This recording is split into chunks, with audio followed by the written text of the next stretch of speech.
If woodworking is something that you're interested in, then I'm sure by now you've probably stumbled across several videos on YouTube showing off some pretty fancy crosscut sleds that tend to use adjectives like ultimate and the best. Well, I'm here to tell you that this will not be one of those. To be honest, it's taken me way too long to get around to building one of these crosscut sleds.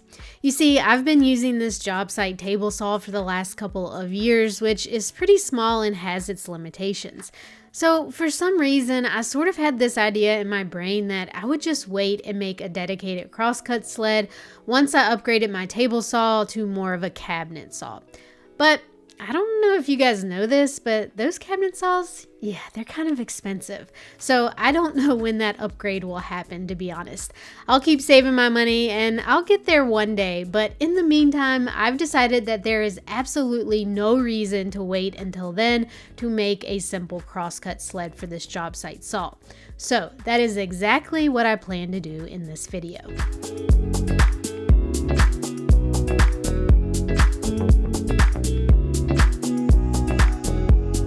With the base of my crosscut sled cut to size, it was time to attach some runners that fit into my miter slots on my saw. Now, I opted to buy some of these miter bar runners from PowerTech because the humidity in my workshop, it changes a lot, so I thought these would help with that.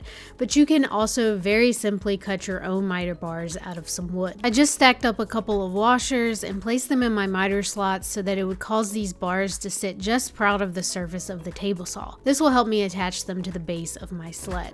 To get these bars attached to the sled, I applied some double-sided tape to one side of the runners.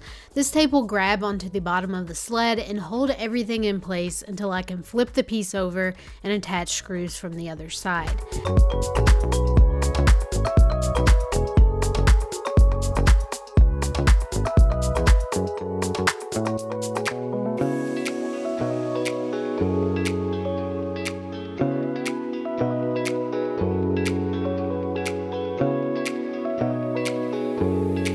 The nice thing about these miter bars is that they already have countersunk holes for screws, which just makes attaching them even easier.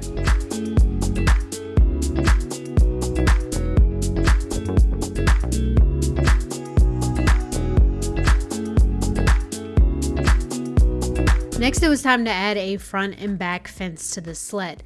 Now, I'm keeping this pretty simple here by just using some leftover 2x4 scrap.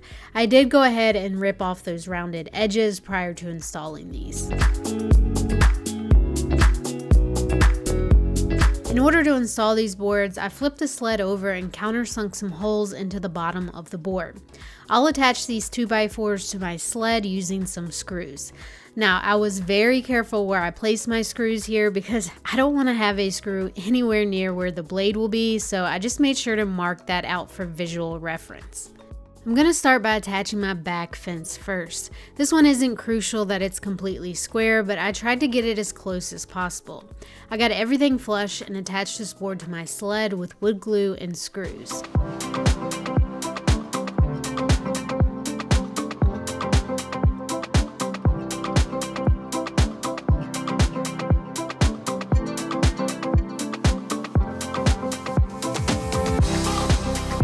Once that back fence was attached, I took the sled to my table saw and made a cut through the sled, making sure to stop about 2 inches from the front edge.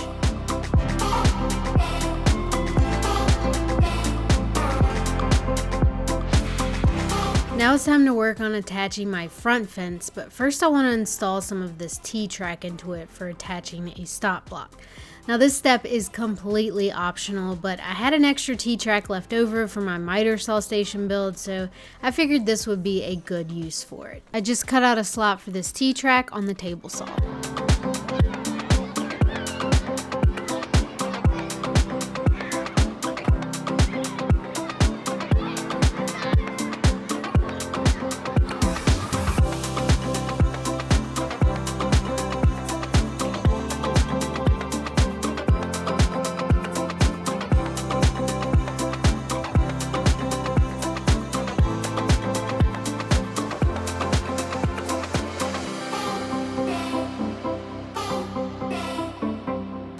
This particular stop block is also from PowerTech. I picked it up off Amazon for less than $15. Like I mentioned, it's not necessary, but I think it will just make things a little easier for me. Now it's time to get this front fence attached to the rest of the sled. To start, I placed the sled in the miter slots of my saw and I hung it off the edge a bit. Now I went back and forth here about whether I wanted to add wood glue to this fence. My thought was that if it needed future adjustment, then it would be much easier to just remove the screws and adjust it. But then I thought that maybe without wood glue, it might work its way out of square over time. I honestly don't know what the right answer is here, so I just ended up adding wood glue to play it safe. I spent a lot of time here checking to make sure that this front fence was square as I was attaching it. I would attach one screw at a time, basically checking for square in between each screw. It's pretty important that this front fence is square, so that's why I sort of took my time here to get it right. Once I was satisfied with the attachment of my front fence, I applied some paste wax to the bottom of the sled to help it glide smoothly.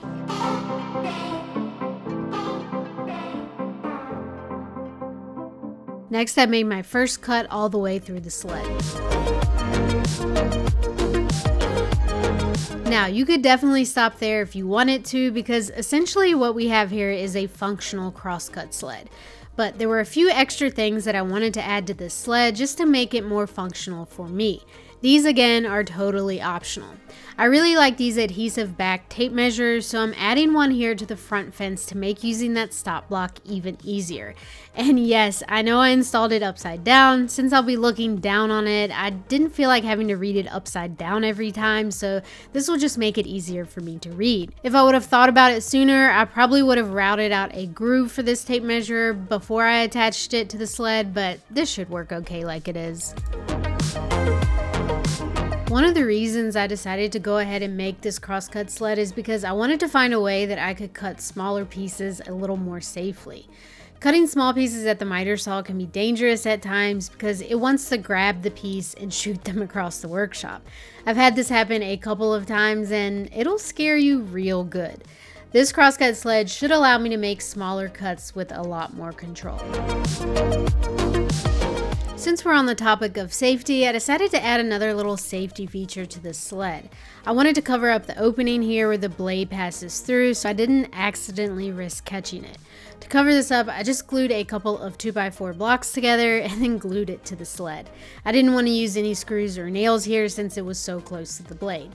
This might not be the prettiest, but it does a good job of protecting me from that spinning blade, and so that's really all that matters. And finally, I decided to add a couple of handles to this sled on each side to give me more control and just make this thing easier to pick up and haul around the workshop.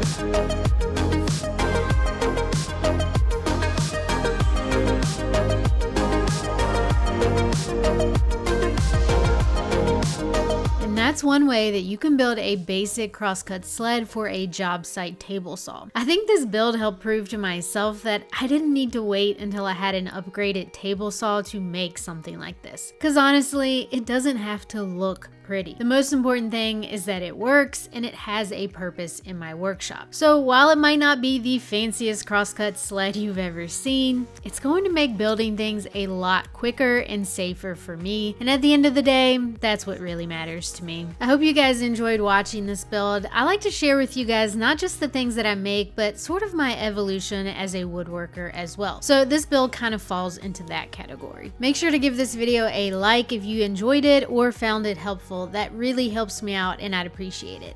Thanks so much for watching, and I'll see you guys again soon for my next build. Bye.